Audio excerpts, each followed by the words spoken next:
I'm Bree. They told me it was just a business investment, but then I discovered my sister's $200,000 dream wedding was funded with my inheritance money. Not a misunderstanding, not an accounting error, a calculated decision. They didn't even invite me to the ceremony.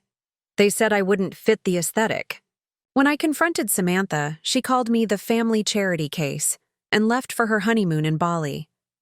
Before we jump back in, tell us where you're tuning in from, and if this story touches you, make sure you're subscribed, because tomorrow I've saved something extra special for you. Have you ever felt like the foundation you built your life on was nothing but quicksand? Because that's what happened to me.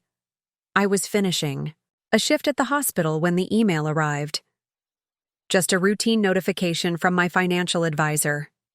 Quarterly statement available. I almost didn't open it. Between back-to-back surgeries and covering for another nurse, I was exhausted. The kind of bone-deep tired that makes even checking your phone feel like lifting weights. But something, intuition maybe, made me tap on that notification. The numbers didn't make sense at first. Where there should have been just over $650,000. The inheritance my grandfather left. Me with strict instructions to build something meaningful. There was less than half that amount. $317,452 to be exact. The statement showed a withdrawal of $200,000 just 6 weeks earlier. A withdrawal I never made.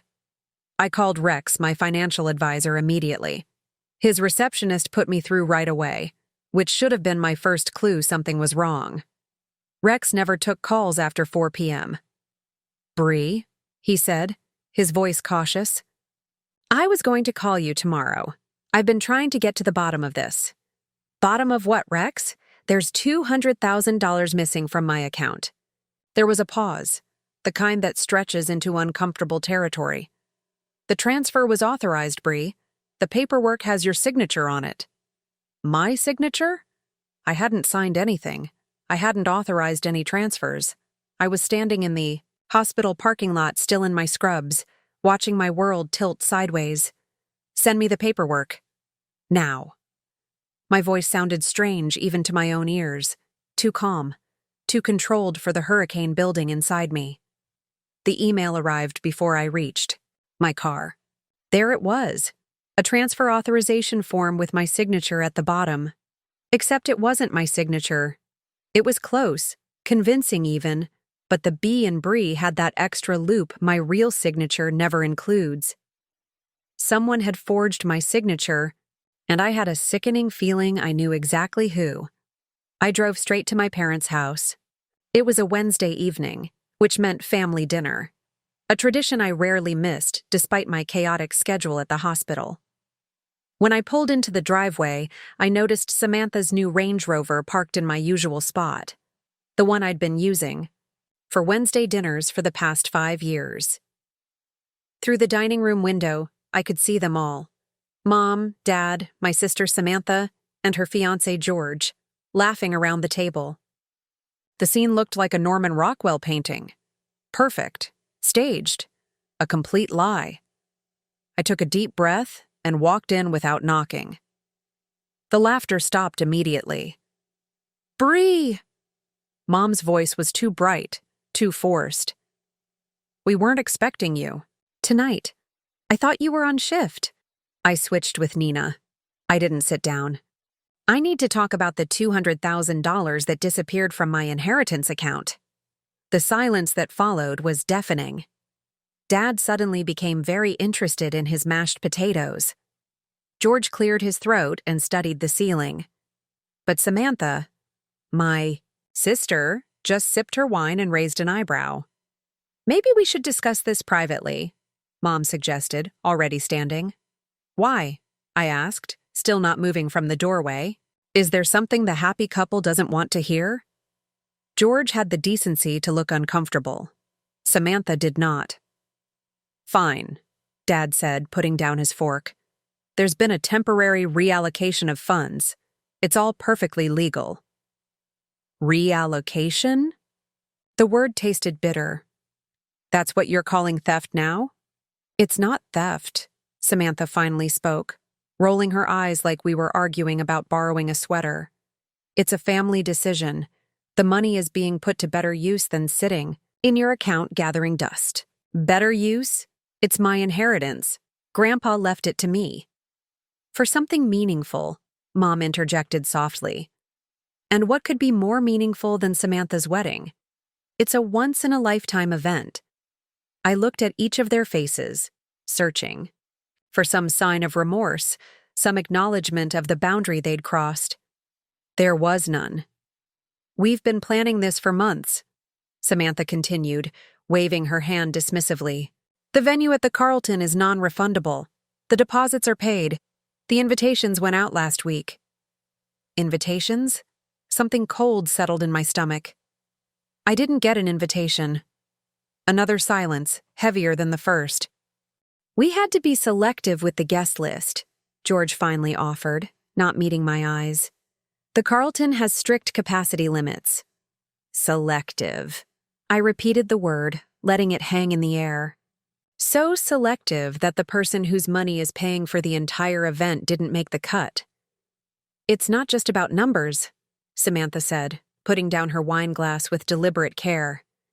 It's about the aesthetic we're creating, the vibe. The vibe, I echoed, feeling something break inside me. And what vibe would be ruined by my presence? You know what I mean, Bree. You're always in those hospital scrubs or those baggy sweaters. You don't exactly scream, luxury wedding. We're having Vogue photographers there. I looked at my sister, really looked at her. Her perfect highlights, her manicured nails, the diamond earrings that probably cost more than a nurse makes in a month. This was the person I'd shared a bedroom with for 16 years. The person I'd taught to ride a bike, helped with homework, defended against bullies. You stole from me, I said simply. You forged my signature. You took money that Grandpa specifically left for me. Oh, please. Samantha rolled her eyes again. Grandpa would have wanted his money to be used for something spectacular, not whatever boring thing you'd eventually spend it on. A down payment on some suburban house? More nursing courses? Please. Samantha, Dad warned, but his tone lacked conviction. No, let's be honest for once, my sister continued, leaning forward. We all know Bree's the responsible one, the sensible one. The family charity case who needs to be taken care of. That's why Grandpa left her the money in the first place, because she needed it more than I did. But I'm the one getting married at the Carlton. I'm the one who's going to be in Vogue. I'm the one who actually knows how to use an opportunity, like this. Charity case. The words hit like a physical blow. I looked at my parents, waiting for them to say something, to defend me, to acknowledge how wrong this was. Mom stared at her plate. Dad adjusted his glasses. We can discuss a repayment plan after the wedding, he finally offered, as if he were being generous. That's when I knew. This wasn't new. This wasn't a one-time betrayal. This was the culmination of a lifetime of patterns I'd been too loyal to see. I was never the daughter they were proud of. I was the reliable one, the one who would understand, the one who would forgive. Not anymore. I turned to leave, but Samantha's voice stopped me at the door. Don't make this into one of your dramatic episodes, Bree. The money's spent, the wedding's happening. You can either get on board or stay bitter, but nothing's changing. I looked back at her, at this stranger wearing my sister's face. You're right about one thing, I said quietly. Nothing's changing. You've always been exactly who you are. I just finally see it. I walked out, closing the door behind me with a soft click that felt more final than any slam could have. Back in my car, I didn't cry. I didn't scream. I just sat there, hands gripping the steering wheel so tightly my knuckles turned white. My phone buzzed with a text from Mom. Please don't do anything rash. We can work this out as a family. As a family. The irony wasn't lost. On me. Preparing and narrating this story took us a lot of time, so if you are enjoying it, subscribe to our channel. It means a lot to us. Now back to the story. I drove to my apartment on autopilot, the same route I'd taken hundreds of times, but tonight, everything looked different. Sharper. Clearer. Like I was seeing the world without a filter for the first time. My apartment welcomed me with its familiar silence, simple furniture, walls lined with bookshelves, the faint antiseptic smell that followed me home from the hospital no matter how many showers I took. I'd always found comfort in its orderliness, but tonight it felt like a reflection of how they saw me. Practical, basic, forgettable. I kicked off my shoes and opened my laptop. If they thought I was just going to accept this and move on, they didn't know me at all. First, I pulled up the forged authorization form Rex had sent. The signature looked convincing at a glance, but when I compared it to my actual signature on other documents, the differences were obvious. The forgery was precise, calculated, not some hasty imitation. Someone had practiced. I opened a new document and began typing. Date, amount, document details. Next, I dug into my email archives, searching for any communication about my inheritance. Account. There was surprisingly little. Rex usually called with updates rather than emailing, something that had never struck me as odd until now. My phone rang. Dad. I let it go to voicemail, then Mom, then Samantha. I silenced it completely and continued my investigation. I remembered that Grandpa's will had specific language about my inheritance. He'd been explicit about its purpose. To my granddaughter Bree, who exemplifies the values of compassion and service that I hold dear, I leave the sum of $650,000 to build something meaningful that will further her commitment to helping others. Those words had moved me to tears at the reading of the will 3 years ago.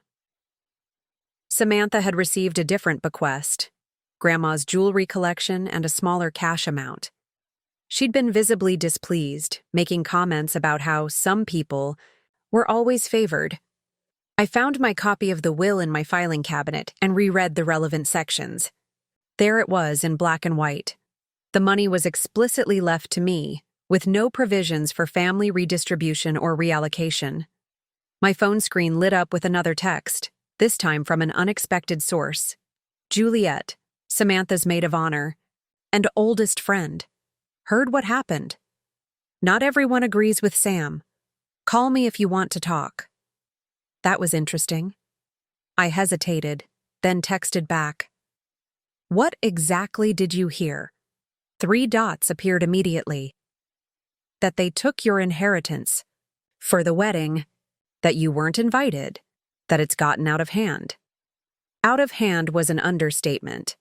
I asked the question burning in my mind. How long has this been planned? The pause before her response felt significant. The wedding's been in planning. For 8 months. The money thing? I think that came up about 3 months ago when the budget got out of control. Sam was complaining that her portion of the inheritance wasn't enough. Her portion. As if my grandfather's wishes were irrelevant. As if my inheritance was actually a family fund that had been unfairly distributed. Do you know who signed my name? I asked. Another pause. No, but I know George has connections to people who fix problems. That's all I know. I thanked Juliet, surprised by her willingness to break ranks. Maybe not everyone in Samantha's circle was as morally flexible as she was. My investigation continued into the early morning hours. I pulled up bank statements, tracked the money transfer, documented everything. The picture that emerged was methodical, planned. This wasn't a momentary lapse in judgment. This was calculated. Around 3 a.m., exhausted but too wired to sleep, I checked my voicemail. 5 messages. Mom. Bree, honey, please call us back. We need to talk about this as a family. Your sister is under a lot of pressure with the wedding, and things got said that shouldn't have been. Call me back, please. Dad. This has gotten out of hand. Let's sit down tomorrow and figure out a solution that works for everyone. The money's just a temporary loan. Call me. Samantha. You're being dramatic as usual. It's not like you were using the money anyway. Call Dad and work out whatever repayment thing will make you feel better. I have enough stress without your meltdown, Rex. Bree, I need to speak with you urgently about your account. There are some irregularities I've just discovered. Please call first thing in the morning. Samantha again. By the way, if you're thinking of making legal trouble, don't bother. Dad's name is on the account too, as executor. It's all perfectly legal. Just thought you should know before you embarrass yourself. That last message sent me back to my paperwork. She was partially right. Dad had been named as executor of Grandpa's estate, but the inheritance account had been transferred to my sole ownership once the estate was settled. I had the documents to prove it. I checked my emails one more time, before trying to sleep, and found a new message from Rex, time-stamped 1:47 a.m. Bree, I've been reviewing the authorization for the transfer from your account. While the document appears legitimate at first glance, there are inconsistencies that concern me. I should have caught these earlier. I've initiated an internal investigation and frozen the remainder of your account to prevent any further unauthorized activity. Please call me immediately upon receiving this. So, Rex had finally grown a spine. Good. I needed allies, and a financial advisor with a suddenly awakened conscience was better than nothing. I finally collapsed into bed as the first. Hints of dawn crept through my blinds. My mind was racing with plans, strategies, next steps. They thought I would fold, that I'd accept their family decision and move on. They thought I was predictable, reliable Bree who would ultimately forgive and forget. But as I drifted into an exhausted sleep, one thought crystallized with perfect clarity. They had no idea who I really was, and they were about to find out. I woke to pounding on my door. Disoriented, I checked my phone, 2:17 p.m. I'd slept through half the day and missed the start of my shift. There were 7 missed calls from the hospital, 3 from Rex, and a dozen more from my family. The pounding continued. Bree! I know you're in there! Open up! Samantha. Of course. I dragged myself out of bed, still wearing yesterday's clothes, and opened the door without undoing the security chain. My sister stood in the hallway, immaculately, dressed in a cream pantsuit, not a hair out of place. The contrast between us couldn't have been more stark. Her, polished and put together. Me, rumpled and exhausted. You need to call off your attack dog, she said without preamble. What are you talking about? Your financial advisor. He's frozen the remaining funds and is making ridiculous accusations. Dad's furious. I almost laughed. Good. Rex is doing his job finally. Samantha's perfectly made-up face contorted with anger. This isn't a game, Bree. Do you have any idea what you're doing? The Carlton requires the final payment next week. The Vogue team is already booked. We have guests flying in from Europe. None of that is my problem, I said, my voice steady. You stole from me, Samantha. You forged my signature. You committed fraud. It's not fraud when it's family, she snapped. Dad approved it. Dad doesn't have the authority to approve anything. The account is in my name. Look, she said, her tone shifting to something almost reasonable. I get that you're upset about not being invited. That was insensitive. We can add you to the guest list if that's what this is about. The audacity was breathtaking. This isn't about an invitation. This is about you stealing $200,000 from me and thinking you can get away with it. She rolled her eyes. You're being so dramatic. It's just money. Money you weren't even using. It's my money. Grandpa left it to me. Because he felt sorry for you, she exploded. Everyone knows the only reason he left you anything was because he pitied you. Poor Bree, always working so hard, never having any fun, never fitting in. The family charity case. There it was again. That phrase. But this time it didn't hurt. This time it just confirmed what I already knew. You actually believe that, don't you? I asked quietly. You really think Grandpa's Money was some sort of consolation prize because he pitied me. "Well, it certainly wasn't because you deserved it more than me," she said with absolute conviction. "I was always his favorite, and you know it." I did know it. Samantha had been everyone's favorite. The pretty one, the charming one, the one who could wrap adults around her finger with a smile. What she never understood was that Grandpa's inheritance wasn't about favoritism. It was about trust. "He left me the money because he knew I would use it for something meaningful," I said. "Not for a one-day party to impress people who won't remember it a month later." Her face hardened. "The wedding is meaningful. It's the social event of the year. People will be talking about it for ages. People, maybe, not family, not the people who are supposed to matter." She waved a dismissive hand. "I don't have time for your little moral lessons. Either you call off your financial advisor or what?" I interrupted. "What exactly are you threatening me with, Samantha? More theft? More lies? More family dinners where everyone pretends what you're doing is okay?" For a moment, she seemed taken aback by my directness. The old Bree would have backed down by now, would have tried to find a compromise, a way to smooth things over. But I wasn't that person anymore. "This isn't going to end well for you," she said finally. "Dad's already talking to his lawyer. You're going to look like the jealous sister trying to ruin my wedding because you weren't invited. I have the forged document, Samantha. I have the will. I have Rex's statement about the unauthorized transfer. You really want to see how this plays out in court?" Her expression flickered. For the first time, I saw a crack in her confidence. "You wouldn't. Try me." We stared at each other through the gap in the door. Sisters by blood, strangers by choice. "Mom's upset," she said finally, switching tactics. "She's been crying all night. Is that what you want?" The guilt trip. Classic. Samantha. It had worked countless times before. The implication that I was hurting our mother, that I was the one causing problems, that if I just went along with things, everyone would be happy. "What I want," I said carefully, "is my money. Back. All of it. Today." She laughed, a brittle sound. "That's not possible. It's been spent, Bree. Deposits, vendors, the dress, the flowers. It's gone."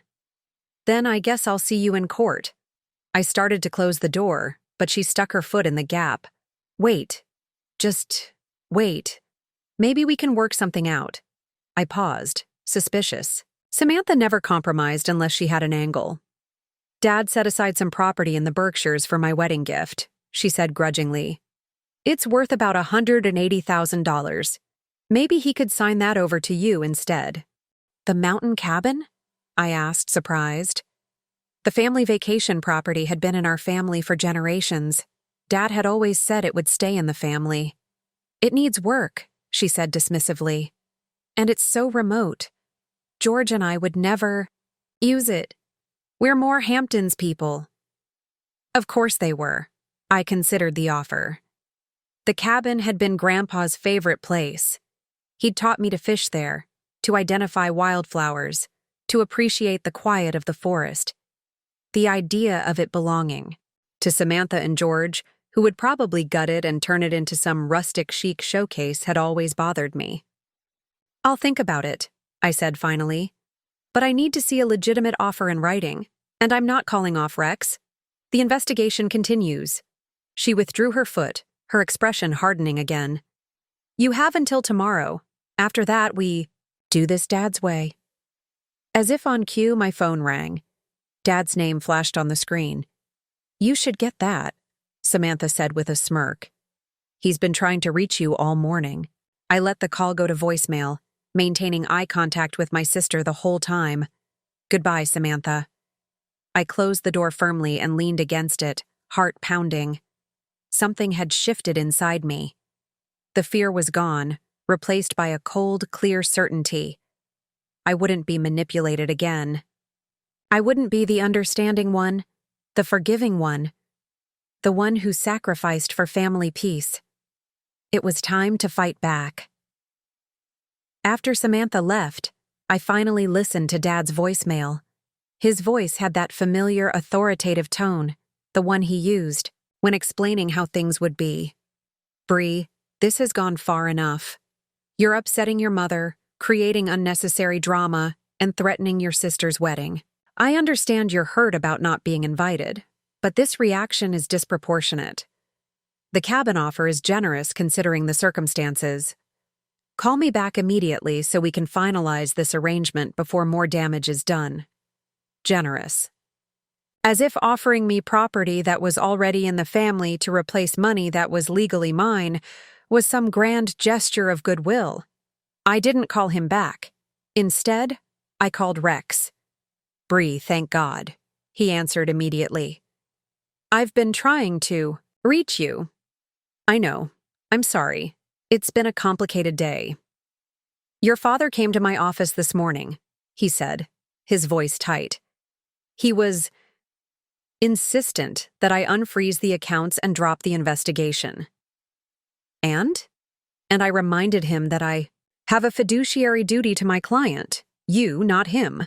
That's when he threatened to have me fired. My stomach dropped. Can he do that?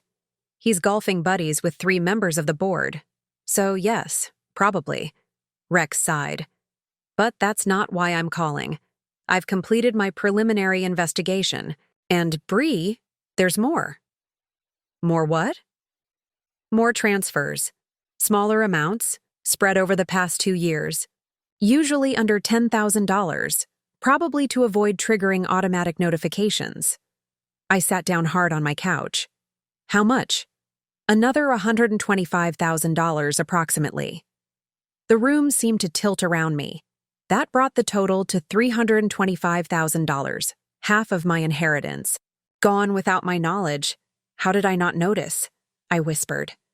The statements were being diverted, Rex explained grimly. Your email address was changed in our system to one that looks almost identical to yours. The real statements were going to breestewart@agmail.com instead of bree.stewart@agmail.com. The level of calculation was staggering. This wasn't opportunistic. It was methodical, long-term fraud. I've documented everything, Rex continued. If you want to pursue this legally, you have a strong case. But Bree, you should know, your father has already engaged Stu Grayson. I recognized the name immediately. Stu Grayson was one of the most expensive lawyers in the city, known for representing wealthy clients in messy financial disputes. They're preparing to fight, I said. Yes, and they have resources. But they had made one crucial miscalculation. They thought I was alone. Thank you, Rex, for everything.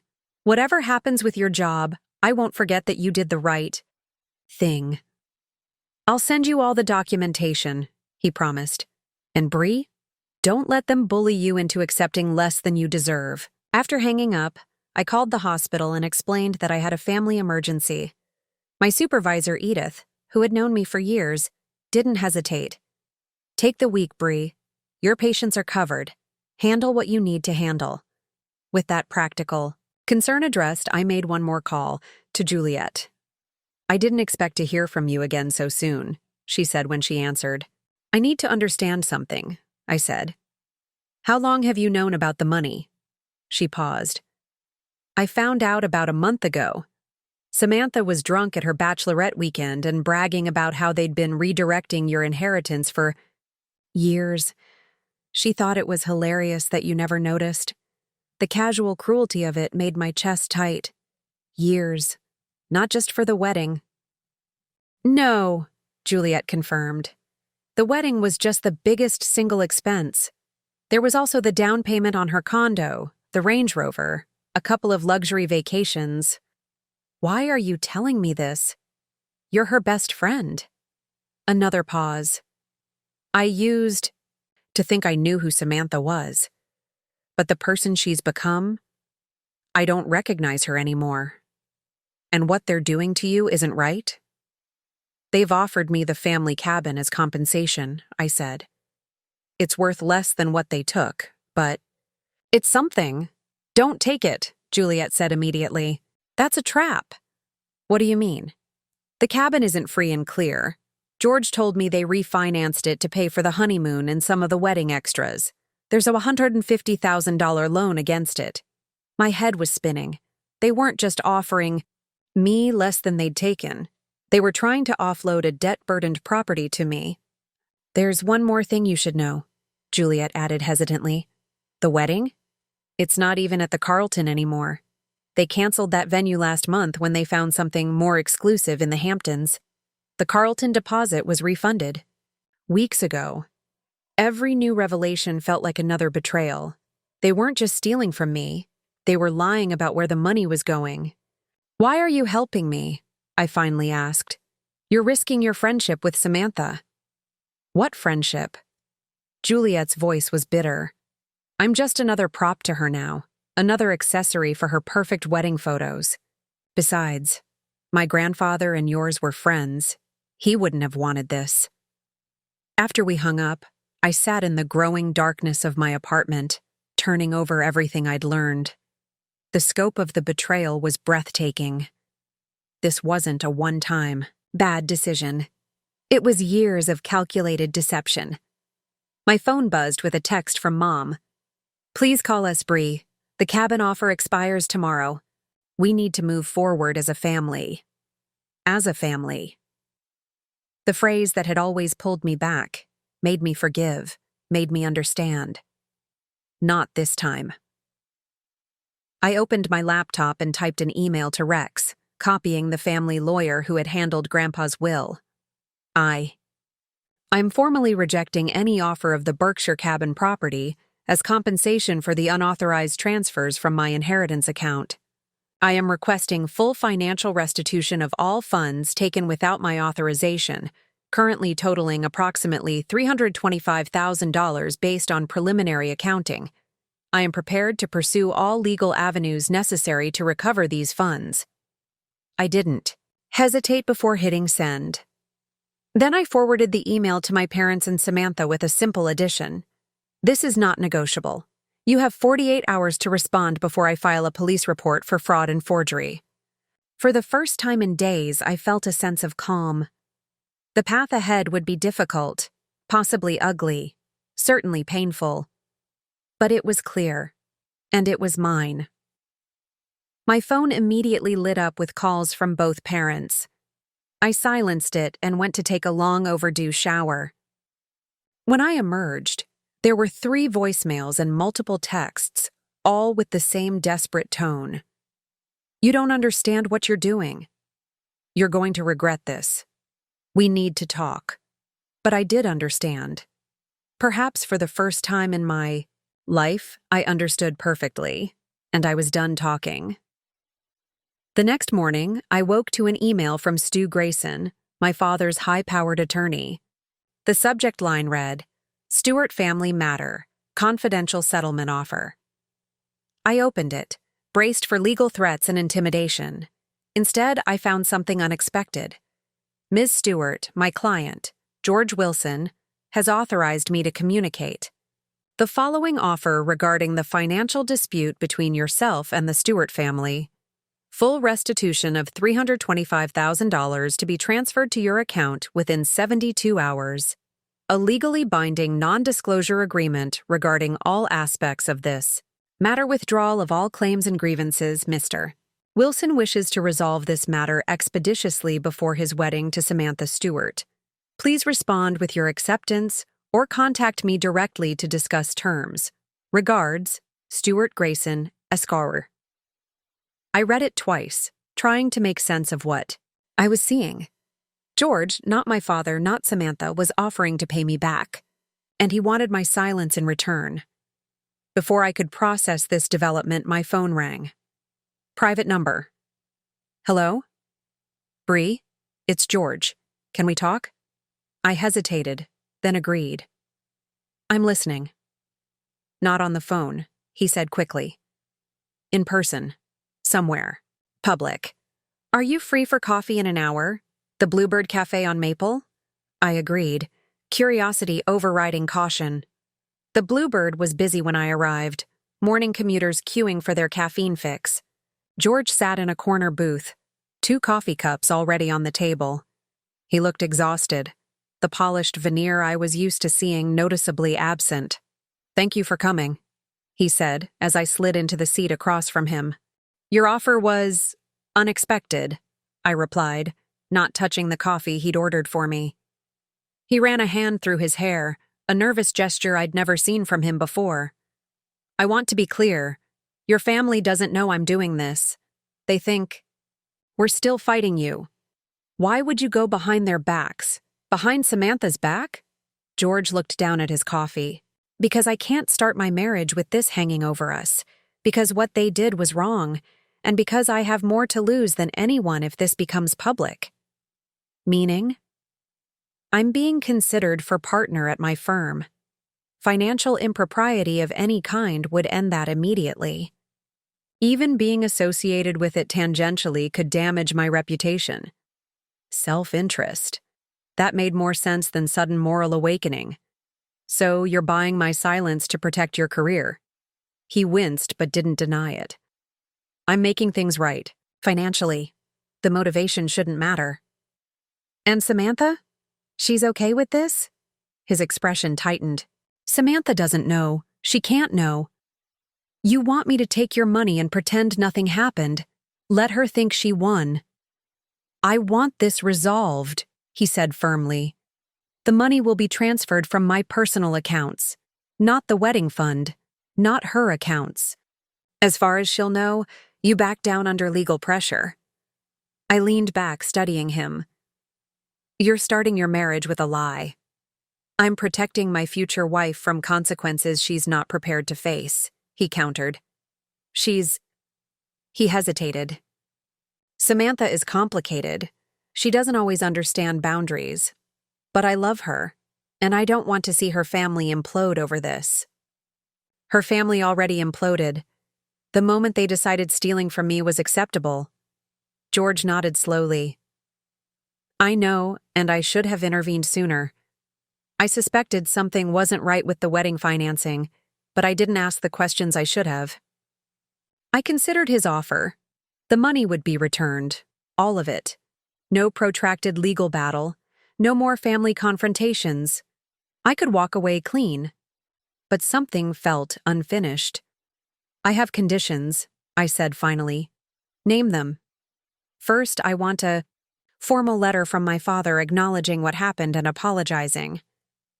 Not for legal purposes. He can state explicitly that it's not an admission of wrongdoing. But I want it in writing." George frowned. "He won't like that." "Second, I want my grandfather's fishing gear from the cabin. And his collection of first edition Hemingway books. They're still in the library there." "The books are valuable," George noted. "They were meant for me. Grandpa and I talked about them for years. Dad knows that." George nodded slowly. "What else?"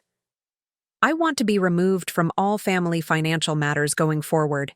Any joint accounts, any shared investments, anything. With my name attached to the Stewart family finances, I want out completely." "That's actually sensible," he said. "Anything else?" I took a deep breath. "Yes. I don't want the NDA to cover Juliet. I want to be able to maintain my friendship with her without restrictions." This clearly surprised him. "Juliet? Why would you—" His expression shifted as realization dawned. "She's been talking to you. She has principles," I said simply. "Something in short supply lately." He considered this, then nodded. "Fine. The NDA will exclude conversations with Juliet, provided she's not speaking to media or other public forums. One last thing," I added. "I want a copy of every financial document related to my accounts. Everything Rex has found. Everything your investigation turns up. I want to know exactly what happened, when it happened, and who was involved."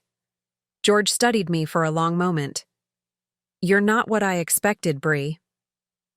"What did you expect?" "Samantha always described you as pliable, easy to manage, the responsible one who could be counted on to keep the peace." I smiled without humor. I think we've all learned that people aren't always what their families think they are. He extended his hand across the table. Do we have a deal? I didn't take it immediately. Why do you think they did it? Really? George withdrew his hand, his expression thoughtful. Your father has been in financial trouble for years. Bad investments, declining business. Your mother's spending hasn't adjusted to their new reality. And Samantha, he sighed. Samantha believes she deserves a certain lifestyle. When reality doesn't match her expectations, she finds ways to bridge the gap. By stealing from me. By taking what she believes should have been hers in the first place, he corrected.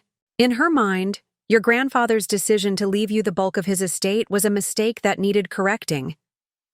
I absorbed this, the final piece clicking into place. This wasn't just about money or a wedding.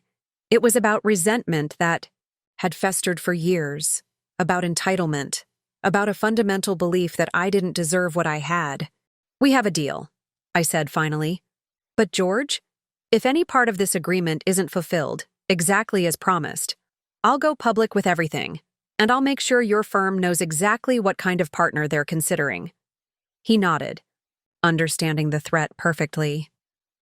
The transfer will be initiated today. You'll have everything by the end of the week. I stood to leave, then paused. One question. Did you forge my signature? His expression remained carefully neutral. No. That was Samantha. She's always been good at creative solutions. As I walked out of the coffee shop, I felt lighter than I had in days. The situation wasn't resolved yet, but for the first time, I could see a path forward that didn't require sacrificing my dignity or my future. My phone buzzed with a text as I reached my car. It was from Juliet. How did the meeting with George go? Call me. News traveled fast. I smiled and typed back. I think I just negotiated my freedom from the family charity case position. I'll call you tonight. True to his word, George initiated the transfer that same day. Rex confirmed it with a phone call that evening. $325,000 was pending deposit to my account. The paperwork George's lawyer had prepared was thorough. A settlement, agreement that made no admission of wrongdoing, but restored my financial position completely, an NDA with the Juliet exception I'd requested, and a formal separation of all family financial entanglements. What wasn't included yet was the letter from my father. He's resisting, George texted the next morning. Working on it. I wasn't surprised. An apology would require my father to acknowledge what he'd done, to put into words the betrayal he'd orchestrated. It would mean admitting, at least to himself, that he had violated not just my trust, but my grandfather's wishes. I spent the day organizing the documentation Rex had sent over. The picture it painted was even worse than I'd imagined. The first unauthorized withdrawal had happened just 3 months after Grandpa's death, a loan of $12,000 that was never repaid. From there, the amounts had gradually increased, becoming more frequent over the past year as the wedding plans expanded. Most disturbing were the email exchanges between my father and Samantha, discussing how to access more of the funds without alerting me. They referred to my inheritance as the family reserve, as if it had never been intended solely for me in the first place. My phone rang around noon. Mom. After days of avoiding their calls, I decided to answer. Bree? Oh, thank goodness. I've been so worried. Her voice had that fragile quality it always took on during family conflicts, a tremulous vulnerability that had always made me back down in the past. I'm fine, Mom. George told us about the settlement. I think it's for the best, don't you? To put this all behind us and move forward as a family? I closed my eyes, counting to 5 silently before responding. That depends on whether Dad intends to provide the letter I requested. Oh, honey. Her voice took on that cajoling tone I knew so well. Your father is having a very difficult time with this. His pride is hurt.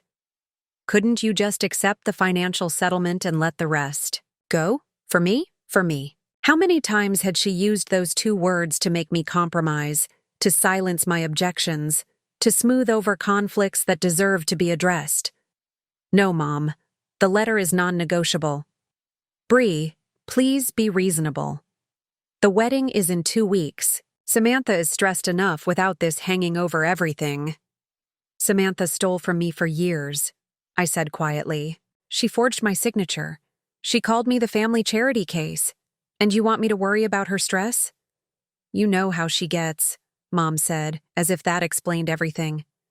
She doesn't always think before she acts. But she's your sister. Your only sister. And I'm her only sister. That didn't stop her from stealing from me and cutting me out of her wedding. About the wedding, Mom said, her voice brightening artificially. Now that things are being resolved, we'd love to add you to the guest list. It would mean so much to have the whole family there. I almost laughed at the absurdity of it. You're inviting me to a wedding that was funded with money stolen from me. It would be a fresh start, she insisted. A chance to heal as a family. Family. Always family. As if the word itself was a magic spell that could erase betrayal, justify theft, excuse cruelty. I'll consider it when I receive Dad's letter, I said, knowing it was a diplomatic way of saying no. Not before. After we hung up, I stared at my phone for a long time, wondering if I had ever really known my family at all. The people I'd grown up with, shared holidays with, defended and supported. They seemed like strangers now. A text from Juliet interrupted my thoughts. Dinner tonight? My place, 7 p.m. I have updates. I accepted immediately, grateful for the distraction. Juliet's apartment was a cozy 2-bedroom in the Arts District, filled with eclectic furniture and walls covered in framed concert posters. When I arrived, she already had wine poured and takeout containers arranged on her coffee table. You look better, she observed as I settled onto her couch. Less shell-shocked. I feel better, I admitted. Knowing the money's being returned helps, but it's still... I trailed off, searching for the right word. Devastating? She suggested. Infuriating? A complete betrayal of everything family is supposed to stand for? I smiled weakly. All of the above. Well, I have news that might make you feel better. Or worse. I'm not sure. She topped off my wine glass. Samantha's experiencing some social consequences. What kind of consequences? 3 bridesmaids have dropped out in the last 2 days. Apparently, word has spread about how the wedding was funded, and people are uncomfortable being associated with it. I frowned. I haven't told anyone except you and Rex. I may have mentioned it to Paul, she admitted, referring to her boyfriend, who might have mentioned it to his sister Nina, who's dating the brother of one of the bridesmaids, Juliet. I didn't violate any confidentiality, she said quickly. The settlement isn't even finalized yet. This is just organic social consequences. People talk. I wasn't sure how to feel about this development. On one hand, there was a certain justice in Samantha facing some repercussions for her actions. On the other hand, I hadn't wanted to start a social war. There's more, Juliet continued. The Vogue photographer canceled. Apparently, they have a moral clause in their contract that allows them to withdraw if the event is associated with any legal or ethical issues. How did they even find out? Juliet looked slightly guilty. The photography world is small. Paul's cousin works for the agency. I shook my head, torn between dismay and a reluctant sense of satisfaction. I didn't ask for any of this. You didn't have to, Juliet said firmly. Samantha created this situation. Every consequence stems from her choices, not yours. As we ate, Juliet filled me in on more wedding drama. Vendors backing out, guests sending regrets, the venue suddenly having issues with their deposit structure. The wedding's imploding, she concluded, and Samantha is beside herself. She called me crying this morning, asking if I knew why people were abandoning her perfect day. What did you tell her? The truth. that actions have consequences, that people have lines they won't cross, even for friendship. Juliet looked at me directly. I also told her I wouldn't be standing up as her maid of honor unless she made things right with you. Completely. Right.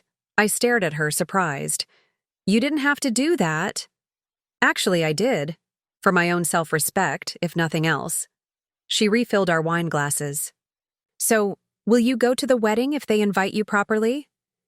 I had been asking myself the same question all day. I don't know. Part of me wants to see this through, to stand in that room and remind them that they didn't break me. But another part just wants to be done with all of it. Whatever you decide, I support you, Juliet said. But if you do come, wear something spectacular. I have a red Valentino that would make Samantha lose her mind. For the first time in days, I laughed. Genuinely.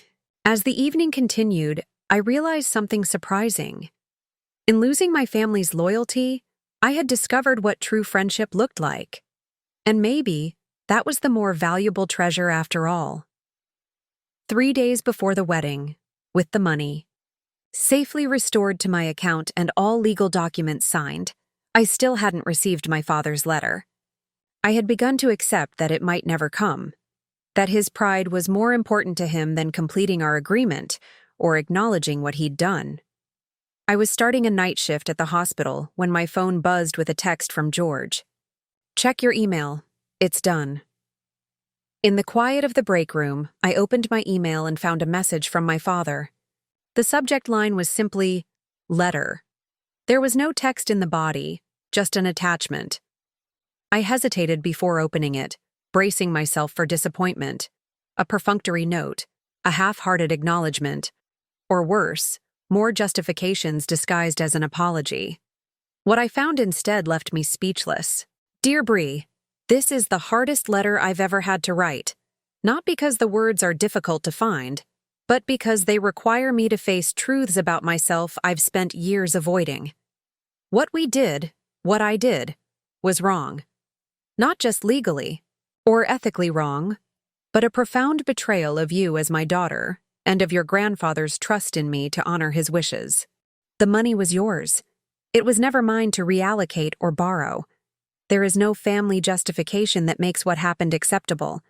I violated your trust and your rights for my own convenience and to avoid confronting difficult realities in our family. The truth is that our financial situation has been precarious for some time. Poor investments, coupled with a lifestyle we couldn't maintain, created pressure I didn't handle well. Instead of being honest, with you, with your mother, with Samantha, even with myself, I took the path of least resistance. Your inheritance was accessible, and you had always been understanding, always put family first. I exploited that quality. In you, the very quality I should have cherished and protected as your father. None of this excuses what happened. I am not asking for forgiveness, nor do I expect it. What I am doing is acknowledging, without reservation, that I failed you. That we all failed you. That the burden of being the responsible one in this family has always fallen unfairly on your shoulders, and instead of appreciating that strength, we took advantage of it. Samantha's behavior has been unconscionable, but I bear the greater responsibility. I enabled her sense of entitlement throughout her life. I reinforced the idea that her desires took precedence over others' rights. I modeled dishonesty as a solution to problems. As her father, I failed her too, though in a very different way. I understand now why the apology letter was so important to you. It's not just about words on paper. It's about finally being seen, having your reality acknowledged after being gaslit for so long. I'm sorry it took a legal agreement to make me face that truth. Your grandfather would be deeply disappointed in me, but immensely proud of you. Not just for your professional accomplishments or your compassion for others, but for your courage in standing up for yourself, even when that meant standing against your family. The strength that takes is something I'm only beginning to understand. The money has been returned, but the trust that's been broken cannot be so easily restored. Whether our relationship can heal from this is a question only time can answer. What I can tell you now is that I am profoundly sorry, not just for the financial betrayal, but for every time I've treated your boundaries as optional, your needs as secondary, and your love for this family as something to be exploited rather than cherished. With deep regret and genuine remorse, Dad. I read the letter 3 times, emotions washing over me in waves, shock at his candor, vindication that he finally understood, a deep sadness for what our relationship had been and what it might have been. And underneath it all, a surprising flicker of something I hadn't expected to feel again. Hope. Not hope that everything would magically be fixed. That fantasy had died the moment I discovered the theft. But hope that perhaps, in time, something new and healthier might be possible. Something built on truth rather than manipulation, on respect rather than exploitation. I wasn't ready to respond yet. The letter needed to settle, its weight and meaning absorbed fully before I could form a reply. Instead, I tucked my phone away and focused on my patience, finding comfort in the straightforward nature of my work. Clear problems, clear solutions, care given without conditions or hidden agendas. After my shift ended the next morning, I drove home through the quiet early streets, mind still circling around my father's words. When I reached my apartment building, I found Samantha sitting on the steps, wrapped in an expensive coat, looking smaller somehow than I remembered. She stood as I approached, her expression uncharacteristically uncertain. "You got Dad's letter?" she asked without preamble. I nodded, too tired for pleasantries. "What are you doing here, Samantha?"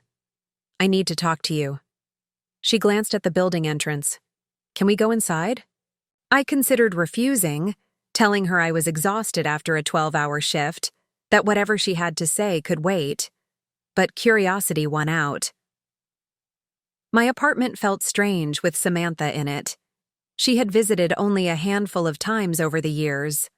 Always, with an air of barely concealed disdain for my modest living situation. Now she perched awkwardly on my couch, looking out of place in her designer clothes against my well-worn furniture. "The wedding's falling apart," she said bluntly. The wedding party has dropped out. The venue is threatening to cancel. The florist quit yesterday. I said nothing, waiting. People are saying things. About me. About how the wedding was funded. Her eyes flashed accusingly. "You promised not to talk about it." "I signed an NDA yesterday," I corrected her. "And I've only discussed it with Juliet, which was explicitly permitted in the agreement." "Well, Juliet's obviously been talking to people," I shrugged. "That's between you and her." Samantha stood up and paced my small living room. "This is my wedding, Bree. The most important day of my life. Everything was perfect, and now it's ruined. What do you want from me?" I asked simply. She stopped pacing and faced me. "I want you to fix it." I almost laughed. "Fix what exactly?" "The situation. Tell people there was a misunderstanding. Come to the wedding. Show everyone that things are fine. Between us." The audacity was breathtaking. After everything that had happened, she still saw me as the fixer, the peacemaker, the one who would set aside her own feelings to make Samantha's life easier. "No," I said quietly. "What do you mean, no?" "You got your money back. Dad wrote his stupid letter. What more do you want?" I studied my sister, really seeing her perhaps for the first time. The desperation in her eyes wasn't about reconciliation or remorse. It was about appearances, about salvaging her perfect day, her perfect image. "I want nothing from you, Samantha. That's the point. I'm done wanting your approval, your inclusion, your respect. I'm done trying to be the sister you never wanted me to be." Her expression hardened. "So you're just going to let my wedding be destroyed because you're still holding a grudge?" "Your wedding issues aren't about me. They're about consequences. People have made their own decisions based on what they've learned about your character. She flinched as if I'd slapped her. You've always been jealous of me. No, I said, feeling oddly calm. I've always wanted to be close to you. There's a difference. For a moment, something vulnerable flickered across her face. A glimpse of the sister I'd once known, the one I'd taught to ride a bike and helped with science projects. Then it was gone, replaced by the cold mask I'd grown accustomed to. Fine, she said, gathering her coat. I thought you might be bigger than this, but clearly I was wrong. As she reached the door, I found myself speaking one last truth. I hope your wedding is exactly what you deserve, Samantha. Nothing more, nothing less. She left without another word, the door closing softly behind her. The day of Samantha's wedding arrived with a strange sense of unreality. I hadn't heard from my family since Samantha's visit 3 days earlier. No updates, no invitations, no further attempts to pull me back into the fold. The silence was both a relief and oddly unsettling after a lifetime of entanglement. I had decided to work a shift at the hospital, partly to keep busy and partly because I genuinely cared about my patients. Being needed in a straightforward, uncomplicated way felt healing somehow. You seem different today, Edith, my supervisor, noted during our midday handover. More present. I smiled. I've been dealing with some family issues. They're mostly resolved now. Mostly. As resolved as they can be, I amended. Some things don't have perfect endings. Edith, who had been a nurse for over 30 years and had the wisdom to match, nodded knowingly. Families are complicated. The most important thing is that you protect your peace. Everything else is negotiable. My peace. The phrase struck me. For as long as I could remember, I had been responsible for everyone else's peace, mediating conflicts, smoothing ruffled feathers, accommodating others' needs and wants. But my own peace had always been sacrificed in the process. Not anymore. Around 3 p.m., my phone buzzed with a text from Juliet. It's happening. Smaller than planned, but still going forward. George's parents saved the day with their country club. Connections. I wasn't surprised. The wedding had always been too important to Samantha's identity and my parents' social standing to be canceled entirely, no matter how many vendors pulled out or guests sent regrets. Are you still in the wedding party? I texted back. Yes. Someone needs to give me the real story afterward. You okay? I'm good, I replied, and meant it. Actually at work. Tell me everything tomorrow. I slipped my phone back into my pocket and continued my rounds, surprised by how little emotion I felt knowing that across town, my sister was getting married without me. There was a twinge of sadness, certainly, not for missing the event, but for the relationship that had never really existed, except in my wishful thinking. At the end of my shift, I changed out of my scrubs and headed to my car. The late afternoon, sun cast long shadows across the parking lot as I checked my phone one last time before driving home. There was a voicemail from my father, left just 30 minutes earlier. Bree? His voice sounded strained, tired. I don't know if you'll listen to this, and I wouldn't blame you if you didn't. The wedding just ended. It was different than what Samantha had planned. Smaller, less elaborate, but maybe better for it. He paused, and I could hear ambient noise in the background. Voices, movement, the sounds of a reception in progress. I keep thinking about what you said, about the money being for something meaningful, about honoring Grandpa's wishes. Another pause. Samantha announced something during her speech that I didn't know about beforehand. She and George are donating a significant portion of their wedding gifts to the hospital's pediatric cancer wing, in your name. I felt my breath catch. Don't know if it's enough, he continued. I don't know if anything could be, but I thought you should know. His voice softened. You would have been proud of her today, Bree. I think, maybe, in her way, she was trying to make amends. I know it doesn't erase what happened. Just call me when you're ready. If you're ever ready. I love you. The message ended, leaving me sitting in my car, stunned. Of all the ways I had imagined this day unfolding, this wasn't one of them. Samantha, making a gesture of restitution, using her wedding, the very thing that had been, the focus of all this conflict, to do something genuinely meaningful? I didn't know whether to believe it or not. It could be another manipulation, another attempt to rewrite the narrative. Or it could be genuine, a first step, however small, toward actual accountability. As I drove home, I found myself thinking about my grandfather. He had always believed in second chances, in the capacity for people to grow and change. People aren't static, Bree, he used to tell me. We're all works in progress until the day we die. Was this progress? Or just a performance designed to rehabilitate Samantha's image among their social circle?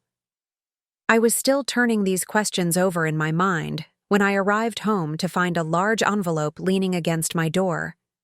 My name was written on it in my mother's distinctive handwriting. Inside was a USB drive and a note. We had the photographer take pictures of everything, including Samantha's speech. Thought you might want to see it for yourself. Mom. Curious despite myself, I went inside and plugged the drive into my laptop. It contained a video file labeled simply Speech. The footage showed a reception room at what appeared to be a country club. Smaller than the grand venue Samantha had originally planned, but elegant nevertheless. The camera focused on Samantha and George standing at the center of the room. She looked beautiful in a simpler dress than I imagined she would choose. Her hair up in a classic style. Before we continue the celebrations, Samantha was saying, champagne glass in hand, George and I have an announcement. The room quieted. Many of you know that the path to today has been complicated. A ripple of uncomfortable laughter moved through the crowd. Mistakes were made. Serious ones. By me, most of all. I leaned closer to the screen, barely believing what I was hearing. My sister Bree couldn't be here today, Samantha continued. And that's my fault. I made choices that hurt her deeply. Choices I can't undo but that I need to acknowledge publicly. The camera panned briefly to my parents. Dad looked solemn, Mom teary-eyed. Bree has dedicated her life to helping others as a nurse at Metropolitan Hospital. She embodies the values of compassion and service that our grandfather treasured. Samantha's voice wavered slightly. To honor both her and Grandpa, George and I have decided to donate all monetary wedding gifts to the pediatric cancer wing at Metro in Bree's name. Murmurs of approval rippled through the guests. It's not enough, Samantha added. It doesn't fix what happened, but it's a start. A beginning of what I hope will be a long journey of making things right. She raised her glass. To Bree, the best of us, even when I was the worst of me. The video ended there, freezing on the image of raised glasses and Samantha's face.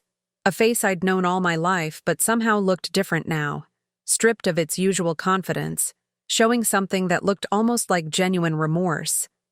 I closed my laptop slowly, unsure what to feel. Skepticism warred with a reluctant hope. Was this the first genuine act of contrition from my sister? Or another performance, another manipulation? Only time would tell, and for the first time in this whole ordeal, I realized I had the luxury of time to observe, to evaluate, to decide what role, if any, my family would play in my life going forward. My phone buzzed with a text from Juliet. Just left the reception. Call me when you can. It was interesting. I smiled, knowing I would get the unvarnished truth from her. Whatever happened next, I wouldn't be facing it alone or without clarity. And that, perhaps, was the most meaningful gift of all. 3 weeks after the wedding, I found myself driving along the winding road to the family cabin in the Berkshires. The autumn leaves were at their peak, brilliant reds and golds against a crisp blue sky.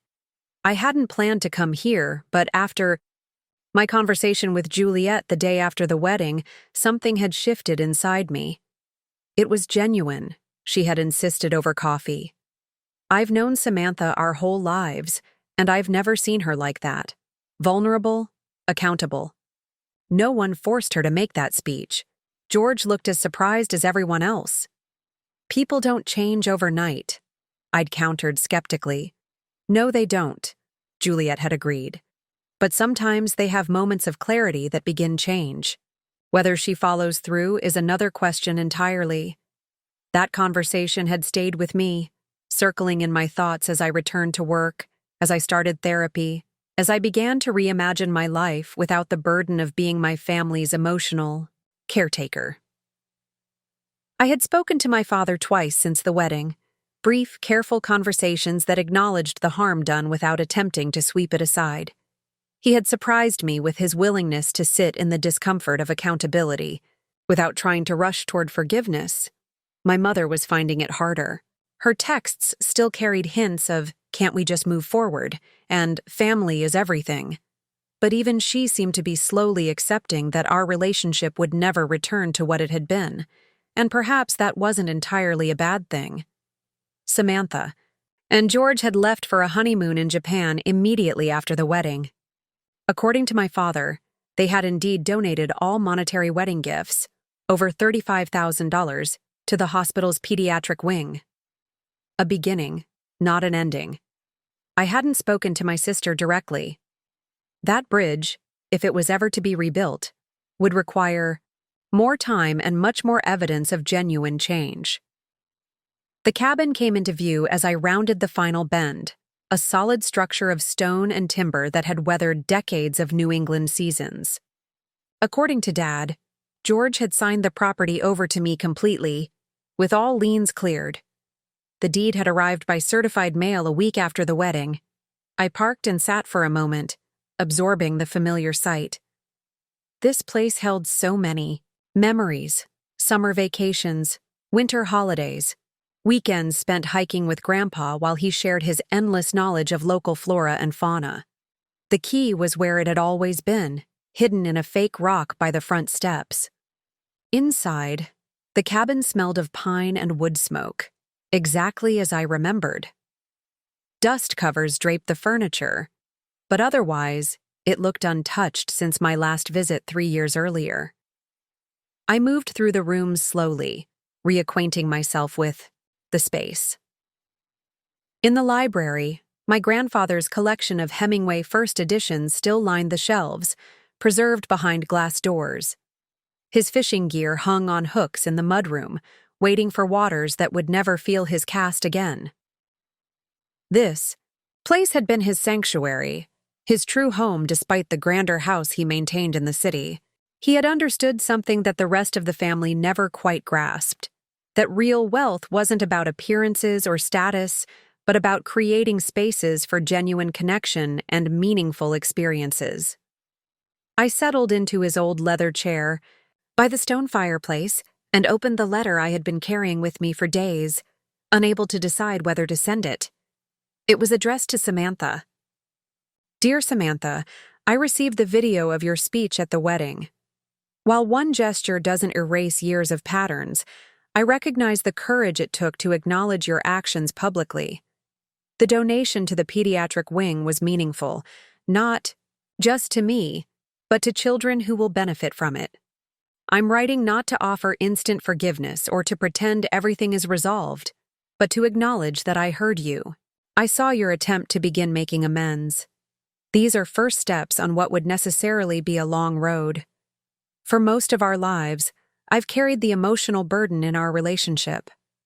I've been the one to reach out, to forgive, to understand. That imbalance cannot continue if we're ever to have a healthy relationship as adults. I need time and space to heal from the betrayal I experienced. I need to see consistent evidence that the accountability you showed at your wedding wasn't a one-time performance, but the beginning of a real change. If you're willing to do that work, not for appearances or approval, but because it's right, then, perhaps in time, we can build something new between us. Not what was, but something healthier, something balanced. This isn't an ending or a beginning. It's just where we are now, a middle place, with the path forward yet to be determined. Take care of yourself, Bree. I folded the letter and slipped it back into its envelope. I wasn't sure yet whether I would send it. Part of me felt that the ball was in Samantha's court, that after everything, she should be the one to reach out first. Another part recognized that healing wasn't about scorekeeping or pride, but about choosing the path that led toward wholeness, regardless of who took the first step. My phone buzzed with a text from Rex. Quarterly statement shows all funds restored and secure. New security protocols in place? How's the cabin? I smiled at his thoughtfulness and texted back, "Cabin is perfect. Thanks for everything, Rex." Another text came in moments later, this one from my father. "Got your message about being at the cabin. There's firewood stacked on the north side. Weather report says it might get cold tonight. Let me know if you need anything." Simple, practical information. No demands, no expectations, no guilt. Just a father looking out for his daughter's basics. Comfort. It was a small thing, but it felt like a beginning. As dusk fell, I built a fire in the hearth using the wood my father had mentioned. The flames caught quickly, casting warm light across the room. I made a simple dinner from supplies I'd brought and ate at the rustic dining table, watching darkness settle over the mountains through the picture window. Later, wrapped in one of Grandpa's old cardigans, I stepped onto the porch. The night was clear, stars scattered across the sky in magnificent profusion, far from city lights. I remembered standing in this same spot as a child, Grandpa's hand on my shoulder as he taught me the constellations, explaining how sailors had once used them to find their way home. "The stars don't change, Bree," he had told me. "We're the ones who move, who see them from different angles. But they're constant, reliable. When you're lost, look up. They'll help you find your bearings." I looked up now, finding the familiar patterns: Cassiopeia, the Big Dipper, Orion's Belt. My personal constellations had shifted dramatically in the past weeks. Relationships I had thought were fixed had revealed themselves to be fluid, capable of both terrible betrayal and surprising growth. But I was finding my bearings, not through others' expectations or demands, but through my own inner compass, my own sense of what was right and worthy and true. I took out my phone and, after a moment's hesitation, sent a text to Samantha.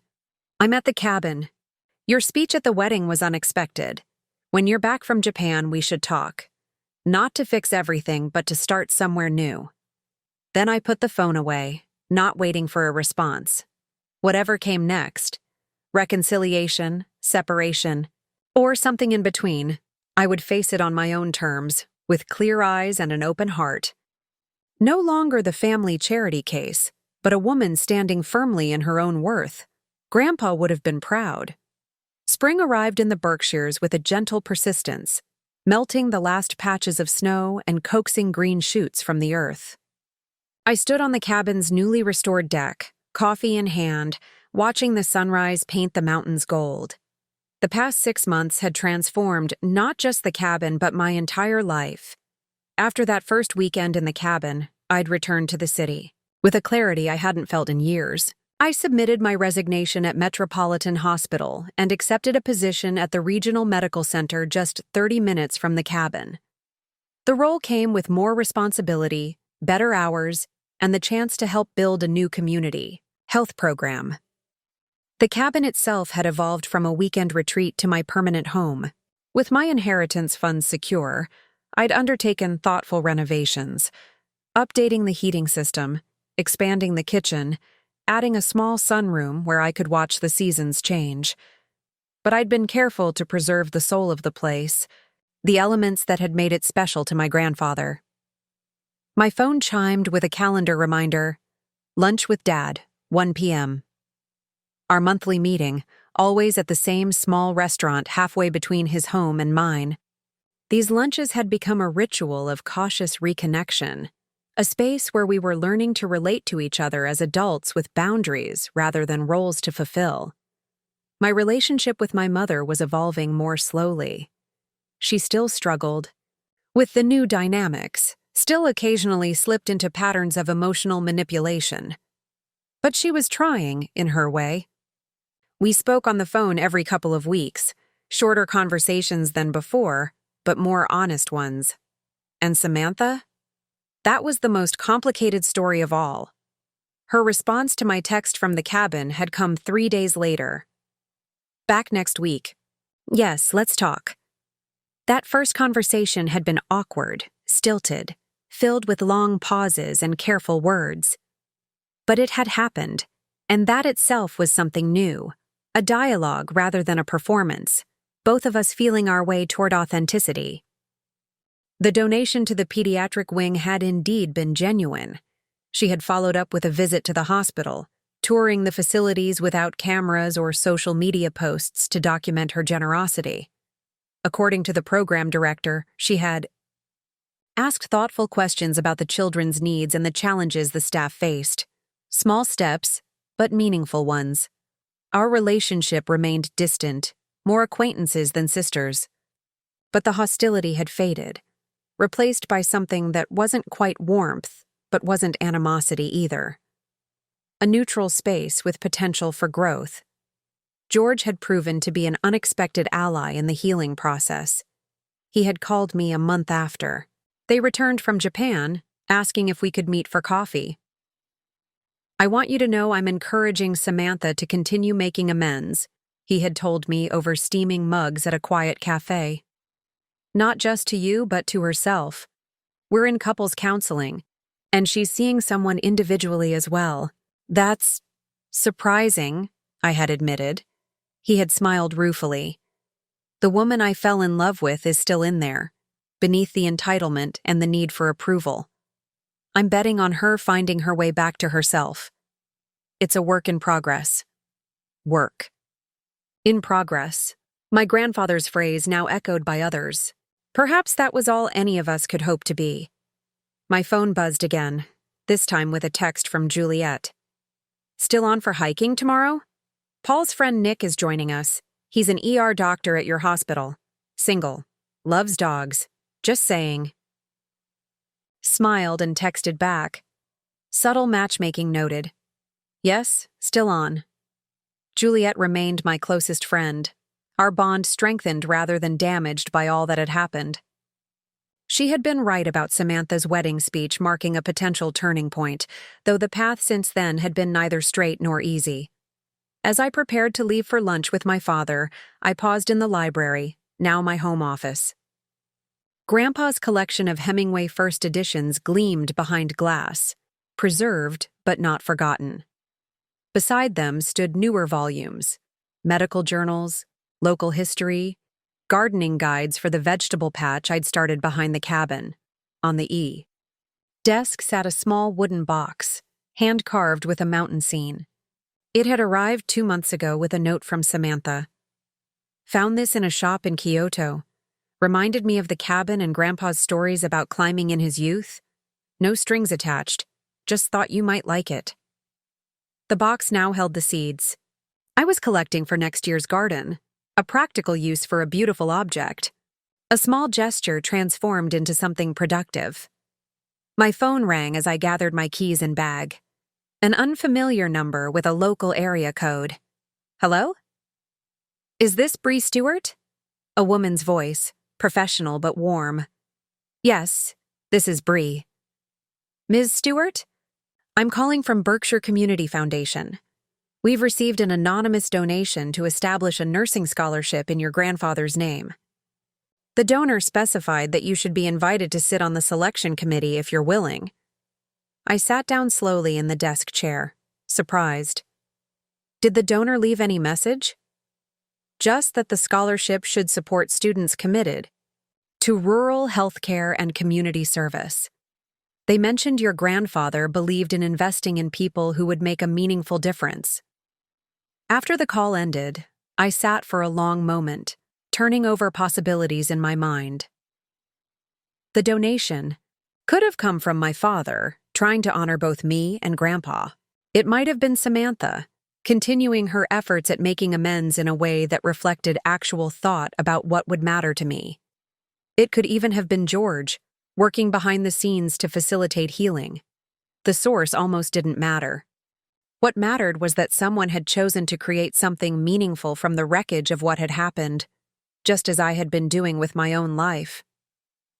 As I drove to meet my father, the mountains rose around me, solid and enduring. I thought about the journey of the past 6 months, about loss and betrayal and unexpected growth, about the family I had been born into and the connections I was now choosing to nurture or release. The restaurant came into view, a converted farmhouse with a wide porch and window boxes waiting for summer flowers. My father's car was already in the parking lot. He was always early, a habit I'd inherited. Before getting out of my car, I took a moment to center myself. These lunches weren't always easy, but they were necessary, part of the new landscape I was carefully mapping, one conversation at a time. My phone buzzed with one last message before I headed inside. It was from Rex, who had indeed lost his position at the financial firm, but had started his own practice, taking me as his first client. Just checked in on your accounts. Everything looks solid. That donation you asked about went through yesterday. The community health program should receive the funds by end of week. I smiled, feeling a deep satisfaction. Part of my inheritance was now funding expanded mental health services for rural families, exactly the kind of meaningful investment my grandfather had envisioned. Not a splashy showcase, but a quiet, sustained effort to improve lives that often went overlooked. As I walked into the restaurant, I caught sight of my father already seated by the window. He looked up, saw me, and his face softened with a tentative smile. Not the confident grin he'd once worn like armor, but something more genuine, more earned. I smiled back, equally measured. We were finding our way back to each other, step by careful step. Not as we had been, but as we might become. The family charity case was gone. In her place stood a woman who knew her worth, who set her boundaries, who chose connection based on respect rather than obligation. This wasn't an ending or a beginning. It was simply where I was now, alive to possibility, anchored in self-respect, open to whatever came next. And that, I realized as I took my seat across from my father, was more than enough. I'm just saying the north side would get better light. For the clinic windows, Nick argued good-naturedly as we hiked along the ridge trail, patients respond better to natural light. But the south side is more accessible from the main road, I countered. And we'd save on the foundation work with the existing structure. A year had passed since I'd discovered my sister's theft, and life had transformed in ways I could never have predicted. Nick, Juliet's casual introduction, had become first a colleague, then a friend, and now something more. As fellow healthcare professionals, we shared a passion for improving rural medical access, which had led to our current friendly debate about the community clinic we were planning. The Ridge Trail offered spectacular views of the valley below, now lush with summer greenery. The land adjacent to my cabin had come up for sale 3 months ago, and with some of my restored inheritance, I'd purchased it with plans to establish a small wellness center for the underserved community. You know, Nick said, pausing to take a drink from his water bottle. Most people would have used that money for a vacation home in the Bahamas or something. I smiled. I'm not most people. Trust me, I've noticed. His warm glance made me blush slightly, even after 5 months of dating. We continued along the trail, the conversation flowing easily between clinic plans and more personal matters. That was the thing about Nick. Talking with him never felt like work. He carried none of the emotional baggage that had defined my family relationships for so long. As we rounded the bend toward the summit, my phone buzzed. Normally, I wouldn't check messages during a hike, but I was on call for the hospital this weekend. Go ahead, Nick encouraged. I'll scout the view ahead. It wasn't the hospital, but a text from Samantha. Just wanted to say happy anniversary. Not the wedding, the other thing. I know today might be difficult. I'm still sorry, still working on it. I stared at the screen, surprised. I hadn't consciously registered the date, but she was right. It had been exactly 1 year since I'd discovered the missing money. The fact that she remembered, that she acknowledged it without excuses, felt significant.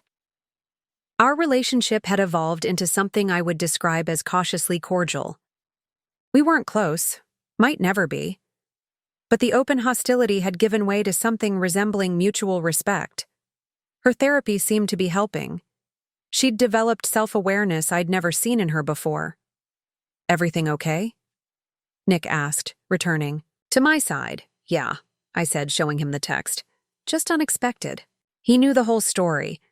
I'd shared it with him early on, wanting complete honesty about the family dynamics he might be walking into. His response had been refreshingly straightforward. Families are complicated. What matters is how you've handled it. Are you going to respond?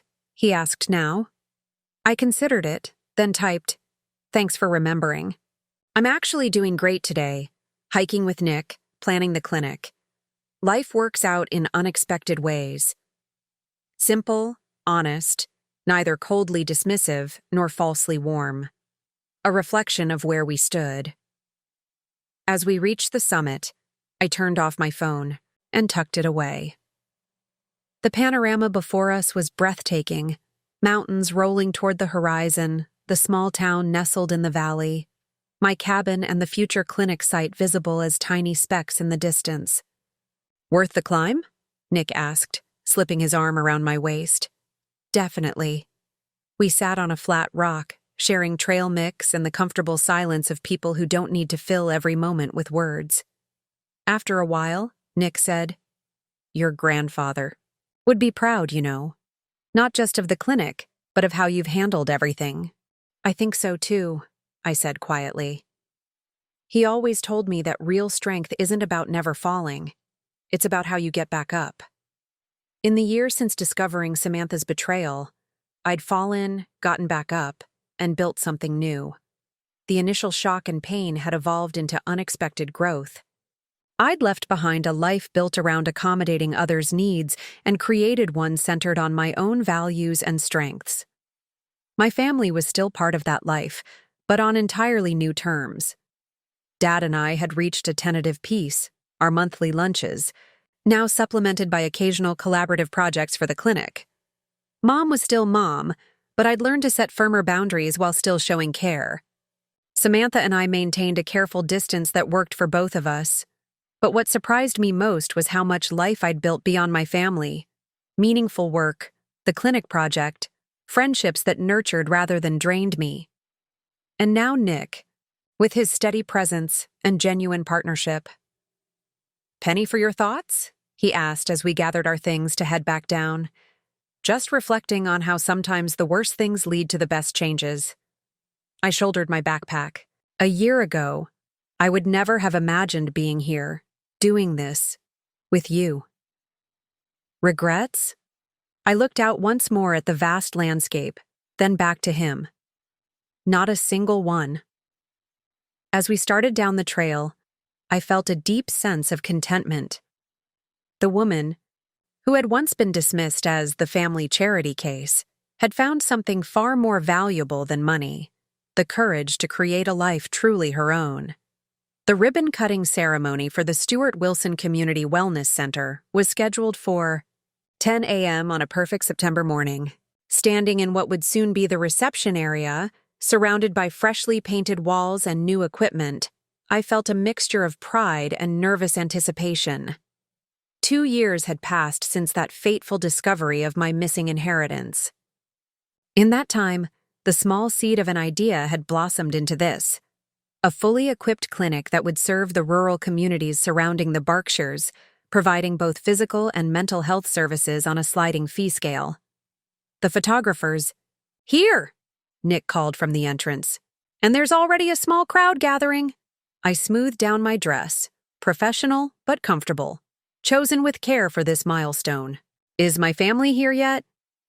Your dad just pulled up. No sign of your mom or Samantha. I nodded, unsurprised. Mom had sent her regrets the previous week, citing a charity luncheon she couldn't miss.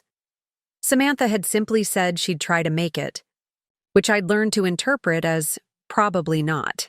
It didn't diminish the day's significance. This project had never been about them. Dad entered looking slightly out of place in his business suit among the casual attire of the local attendees. Still, he'd made the effort to come, and the envelope in his hand suggested he'd brought more than just his presence. Bree? He greeted me with a tentative hug. Our physical interactions still carried a certain awkwardness. It's impressive. Really impressive. Thank you for coming. I meant it sincerely. Our relationship had settled into something that wasn't quite warm, but wasn't cold either. A respectful détente built on careful conversations and mutual efforts to avoid old patterns. I brought something, he said, handing me the envelope. From your grandfather's papers? I found it when I was cleaning out some old files. Inside was a yellowed newspaper clipping from the 1970s. The headline read, "Local Doctor Proposes Rural Health Initiative." The accompanying photo showed my grandfather, decades younger but instantly recognizable, standing on what appeared to be this very property. He wanted to build a clinic here, Dad explained. Back before he joined the bigger practice in the city, it never got off the ground. Funding issues, local politics. But he never stopped talking about it. I traced my finger over my grandfather's face in the photo, feeling a profound connection across time. You never mentioned this. I forgot about it, honestly. His dreams weren't something I paid much attention to back then. The admission carried a weight of regret. I was focused on different measures of success. The honesty in his voice touched me. This was part of our new relationship. Moments of unexpected vulnerability that broke through the formal politeness. He would have loved this, I said softly. Yes, Dad agreed. But more importantly, he would have loved the person you've become. Before I could respond, Nick appeared at my side. Sorry to interrupt, but we should start soon. The mayor's getting fidgety. The ceremony itself was brief but meaningful. I spoke about the need for accessible health care in rural communities, about dignity and treatment regardless of ability to pay, about building resources that served real needs rather than prestige or profit. I didn't mention my family story or how the clinic came to be funded. That remained private, as it should. As I cut the ribbon stretched across the entrance, applause broke out from the assembled crowd. Local families, healthcare workers, community, leaders. These were the people who mattered most to the clinic's mission. Their presence meant more than any high-profile guests or media coverage could have. I was speaking with the mayor when I noticed a familiar figure at the edge of the crowd, Samantha, dressed with her usual elegance but standing apart, watching. Our eyes met across the distance, and after a moment's hesitation she raised her hand in a small wave. I returned the gesture, equally reserved. She didn't approach, and I didn't go to her. Some distances weren't meant to be closed completely.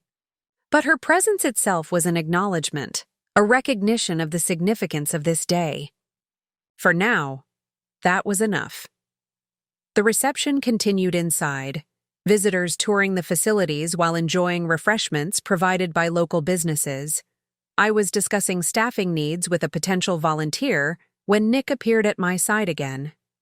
Someone left this at the front desk for you, he said quietly, handing me a small gift bag. Inside was a beautifully crafted clock for my office, along with a card that read simply, "Time heals when we use it wisely. Congratulations on creating something that matters." A lump formed in my throat as I placed the clock back in its bag. Not because the gift itself was so meaningful, but because it represented something I hadn't expected. growth, not just from me but from her as well. Later, as the crowd thinned and the excitement of the day began to settle, I stood in what would be my office, looking out at the mountains beyond. Nick joined me, his presence a steady comfort. "So," he said, slipping his arm around my waist, "how does it feel to come full circle?" I leaned against him, considering the question. Full circle suggested a return to the beginning, but that wasn't quite right. I hadn't returned to where I started. I'd arrived somewhere entirely new, somewhere better. "Not a circle," I said finally. "A spiral, moving forward while honoring the past." The clinic would open officially on Monday. Patients would come, lives would be changed in small but significant ways. And in that work, in that purpose, I had found my own healing. The family charity case had become the family legacy bearer, not in the way anyone had expected, but in the way that mattered most. 3 years to the day since Samantha's wedding, an envelope arrived at my cabin. Thick, cream-colored paper with my name written in elegant calligraphy. Clearly not a bill or routine correspondence. No return address, but the postmark was from Manhattan. I was sipping coffee on the deck, enjoying the morning sunshine with Nick before we both headed to the clinic for our shifts. The wellness center had been operating successfully for nearly a year now, serving over 1,000 patients from surrounding communities. Nick had officially moved in 6 months ago, and the cabin felt more like home than ever. "Fancy," he commented, eyeing the envelope as I turned it over in my hands. I opened it carefully, sliding out a formal invitation card. The front featured a simple but elegant design of intertwined olive branches. Inside, the message took me by surprise. "The Wilson Foundation for Community Health cordially invites you to our inaugural gala honoring pioneers in rural healthcare access, September 15th at the Metropolitan Club, New York City. Special recognition, Bree Stewart, founder of the Stewart Wilson Community Wellness Center, beneath." The formal invitation was a handwritten note in Samantha's distinctive script. "Bree, George and I established this foundation 6 months ago. Your work inspired us more than you know. We'd be honored if you would accept this recognition, but understand completely if you decline. Either way, what you've built matters. Samantha." I handed the invitation to Nick, watching his expression as he read it. "The Wilson Foundation," he mused. "I've heard of them. They've been funding some innovative rural health initiatives across the Northeast. I had no idea it was your sister and her husband." "Neither did I admitted, still processing the surprise. I hadn't seen Samantha in person since the clinic opening. Our communications remained minimal. Occasional texts on birthdays or holidays. A brief call when our father had a health scare last winter. Not estranged exactly, but certainly not close. I hadn't known she and George had started a foundation, let alone one focused on healthcare access, the very cause I'd dedicated my life to. "Are you going to go?" Nick asked, refilling his coffee cup. I stared out at the mountains, considering the question. The old Bree would have analyzed every possible motive behind the invitation, looked for hidden agendas or subtle manipulations. The woman I'd become was more direct. "I think I'll call her," I decided. "Hear her out." Later that afternoon, between patient appointments, I stepped into my office and dialed Samantha's number. She answered on the second ring. "Bree," she said, sounding genuinely pleased. "You got the invitation." I did. It was unexpected. Good. Unexpected or awkward unexpected? There was a hint of the old Samantha in the question, direct, a little challenging, but the tone was different. Less defensive, more self-aware. Honestly, both. I settled into my office chair. "I didn't know you'd started a foundation." "We've kept it fairly low-key so far," she explained. "George handles most of the administrative side. I've been focused on research, identifying communities with the greatest needs and the programs making actual differences." Like the clinic? Among others, yes. But your model is special. The integration of physical and mental health services, the sliding scale approach, the community engagement. We've been studying it as a potential template for other rural areas. I found myself at a loss for words. The idea that Samantha, who had once dismissed my career as boring and uninspired, was now not only acknowledging my work, but holding it up as exemplary felt surreal. Why healthcare? I finally asked. Of all the causes you could have chosen, there was a pause before she answered. That day at your clinic opening, I saw something I'd never really understood before. Purpose. Real purpose, not just achievement. Or status. It made me look at my own life differently. Another pause. And maybe I wanted to make amends in a way that actually mattered, not just with words or gestures. The honesty in her voice resonated with me. People could change, not overnight, not completely but meaningfully. About the gala, she continued, we understand if it's not your thing. Public recognition, Manhattan social events. I know that's never been what drives you. But the Foundation's work is legitimate, Bree. The recognition is deserved. And maybe, she hesitated. Maybe it would be good to see each other in a context that's about building something positive rather than rehashing the past. I found myself nodding, though she couldn't see it. I'll think about it. And Samantha? Thank you for the invitation. It means something, regardless of whether I attend. That's fair, she acknowledged. The door is open, no pressure. After we hung up, I sat quietly for a moment, absorbing the conversation. The journey from family charity case to someone whose work was being recognized and replicated felt redemptive in ways I hadn't anticipated. Nick knocked gently on my office door. Mrs. Caldwell is ready in exam room 2. Everything okay? Smiled at him. This partner who had supported me through every step of building our shared vision. Yes. Actually, I think we might be going to New York next month.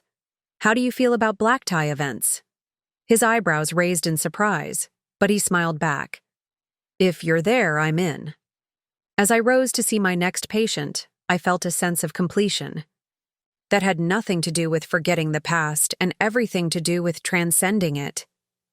Life moved forward, not in perfect resolutions, but in unexpected invitations to new chapters, if we were brave enough to open them. The Metropolitan Club glittered with chandeliers and polished marble as Nick and I made our way through the entrance. I smoothed down my midnight blue gown, borrowed from Juliet, who'd insisted it was perfect for making an entrance without looking like you're trying to make an entrance. Nick looked handsome and slightly uncomfortable in his rented tuxedo. Remind me how a small-town doctor and a rural nurse ended up at a Manhattan Society event, he whispered as we handed our invitation to the attendant. Life's weird that way, I replied with a small smile. The ballroom was elegantly decorated with subtle medical motifs, caduceus symbols incorporated into floral arrangements, table centerpieces featuring miniature replicas of rural clinics. Tasteful rather than ostentatious, which surprised me given Samantha's previous preferences.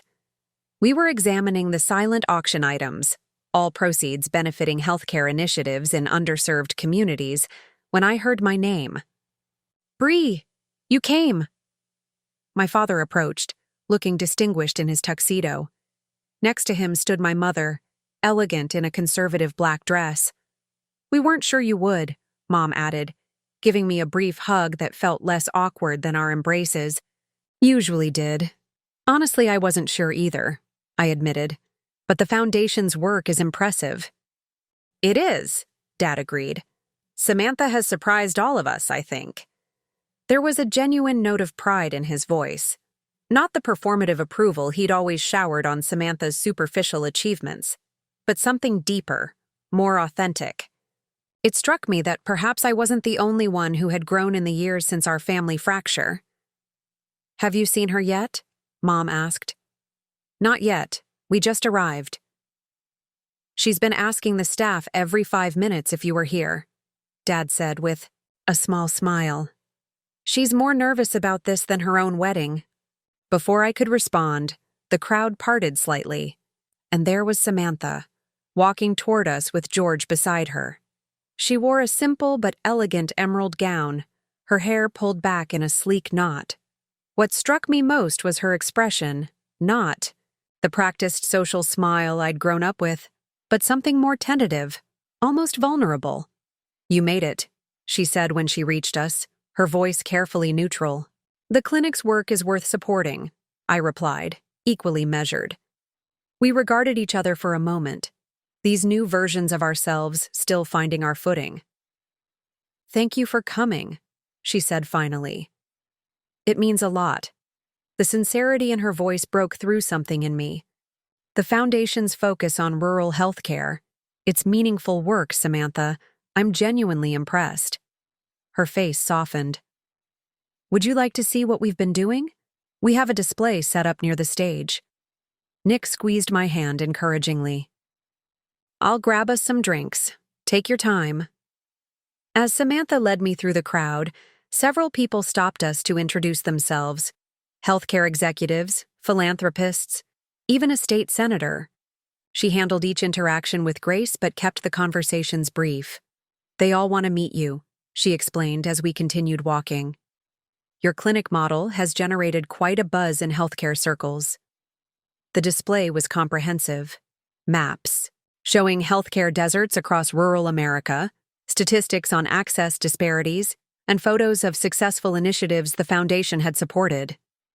Among them was a large image of our clinic on opening day, me cutting the ribbon with community members gathered around. George was skeptical at first, Samantha admitted, standing beside me. He thought I was just trying to ease my guilt. And maybe that was part of it initially. And now? Now it's become something else entirely. Her eyes lit up with an enthusiasm I'd only ever seen her direct toward material acquisitions or social climbing. "Did you know there are over 20 million Americans who have to travel more than 30 minutes to reach basic health care? Or that rural hospitals have been closing at a rate of about 30 per year?" "I do know," I said quietly. "It's why we built the clinic," she nodded. "I've learned so much in the past year, about needs I never saw before, about what actually matters." She turned to face me directly. "You tried to tell me, in your way. I just wasn't ready to hear it." "People change when they're ready, not when others want them to," I offered. "Some wisdom from one of your patients?" "From Grandpa, actually." A genuine smile spread across her face. "Of course it was." We stood there for a moment, not quite friends, no longer enemies, but perhaps something else. Two women who had taken very different paths to eventually arrive at a shared understanding. The program would be starting soon. As we made our way back through the crowd, Samantha said, "The recognition tonight, it's not just for the clinic's model or your medical work. Oh, it's for having the courage to build something meaningful when it would have been easier to just go along with what everyone expected." She met my eyes. "For showing that standing up for yourself doesn't have to mean standing alone." The words settled between us, an acknowledgement of a journey neither of us could have predicted. "When they call you up to accept the award," she added, "I hope you'll remember that you earned this, not just the recognition, but the life you've built, the respect you're receiving." As we rejoined our family and Nick, I felt an unexpected sense of completion. Not because everything was perfect or all wounds were healed, but because we had all, in our own ways, found paths forward that honored truth rather than appearances. The family charity case had become a healthcare pioneer. And perhaps more importantly, I had become fully myself. And it is with great pride that we present this year's Rural Healthcare Innovation Award to Bree Stewart, whose visionary approach has created a model being implemented in communities across the country. The applause washed over me as I rose from my seat and made my way to the stage. From the podium, I could see Nick beaming proudly, my parents sitting with unusual stillness, and Samantha, her expression a complex mixture of emotions. I hadn't prepared a formal speech, believing until the last moment that something would prevent this unlikely scenario from unfolding. But as I stood before the crowd of healthcare professionals, philanthropists, and community advocates, the words came naturally. 3 years ago, I discovered that my inheritance, money my grandfather left specifically for me to build something meaningful, had been taken without my knowledge. I began, feeling a ripple of surprise move through the audience. This wasn't the typical opening for an acceptance speech. I'm not sharing this to embarrass anyone or to dwell on past hurts. I'm sharing it because sometimes our greatest setbacks can lead to our most important discoveries. My eyes found Samantha's in the crowd. She gave me a small nod of permission to continue. That painful experience forced me to confront questions I'd been avoiding my entire life. Who was I beyond my family's expectations? What did I truly value? What would something meaningful actually look like? I gestured to the images of the clinic projected on the screen behind me. The Stuart Wilson Community Wellness Center wasn't born from abundant resources or perfect circumstances. It emerged from difficulty, from having to fight for what was rightfully mine, and then choosing to use it in a way that honored not just my grandfather's wishes, but my own deepest values. The room had fallen completely silent. Rural healthcare isn't glamorous. It doesn't make headlines or generate enormous profits, but it saves lives, restores dignity, and strengthens communities that are too often overlooked. Every day at our clinic, I see the difference that access makes. The child with asthma who can breathe easier, the farmer who can manage his diabetes without driving 2 hours each way, the young mother receiving mental health support without stigma or judgment. I paused, gathering my thoughts. What I've learned over these past years is that meaningful change rarely follows a straight path. It zigzags, doubles back, sometimes collapses entirely before finding a new direction. The same is true of relationships, of families, of our understanding of ourselves. My gaze swept across the room, taking in Nick, my parents, and finally resting on Samantha. The Wilson Foundation's work exemplifies this truth. What began as one journey has transformed into something greater, something that will touch thousands of lives. I'm honored to accept this award, not just for myself or our clinic team, but for every person who has found their own way to convert challenge into purpose. As I returned to my seat, the applause felt different than any I'd experienced before. Not polite acknowledgement or obligatory recognition, but genuine appreciation for the truth of what I'd shared. Later, as the formal program concluded and guests mingled with drinks and desserts, Samantha approached me alone. "That was quite a speech," she said, her voice deliberately light. "Too honest?" "No." She shook her head slowly. "Exactly honest enough." We moved toward a quieter corner, away from the main crowd. "I've been thinking about Grandpa a lot lately," she said, watching the room. "About why he left the money to you specifically. I used to think it was because he felt sorry for you or because he didn't think I needed it. And now? Now I think he saw something in you that the rest of us missed. Something in me too, maybe. But I wasn't ready to access it yet." She turned to face me directly. "He knew you'd use it for exactly this. Something that helped others, that built community, that mattered beyond the moment." I felt a lump form in my throat. "I wish he could see it." "I think he can," she said simply. We stood together in companionable silence, these new versions of ourselves, neither the adoring little sister and dismissive older one, nor the victim and perpetrator, but two women who had each found their way to something authentic. Nick appeared at my side with my wrap. "The car's ready whenever you are," he said, sensing the moment between us. "We're staying in the city tomorrow," I told Samantha. "Maybe we could have lunch? There's a new clinic in Brooklyn I wanted to visit. Might be a good partnership opportunity for the foundation." "I'd like that," she replied, and I could see she meant it. As Nick and I made our way out of the grand ballroom, he squeezed my hand. So, from family charity case to award-winning healthcare innovator, quite a journey. I smiled, thinking of all the twists and turns that had led to this moment. The strangest part is that none of it would have happened if they hadn't taken that money. Life's funny that way, he said, echoing my words from earlier. Outside, Manhattan glittered around us, a world away from the quiet mountains where I'd built my home. Yet I felt grounded, centered, clear about who I was and what mattered most. The inheritance my grandfather left had been far more than money. It had been the catalyst for discovering my own strength, for building a life that reflected my true values, for finding partnership based on mutual respect rather than obligation, Our car arrived. I took one last look at the elegant building behind us. If someone had told me 3 years ago that my sister's theft would eventually lead to this moment, I would never have believed them. Yet here we were, not at an ending, but at another beginning. The family charity case had become the family trailblazer, and that, perhaps, was the most meaningful legacy of all. Up next, you've got 2 more standout stories right on your screen. If this one hit the mark, you won't want to pass these up. Just click and check them out.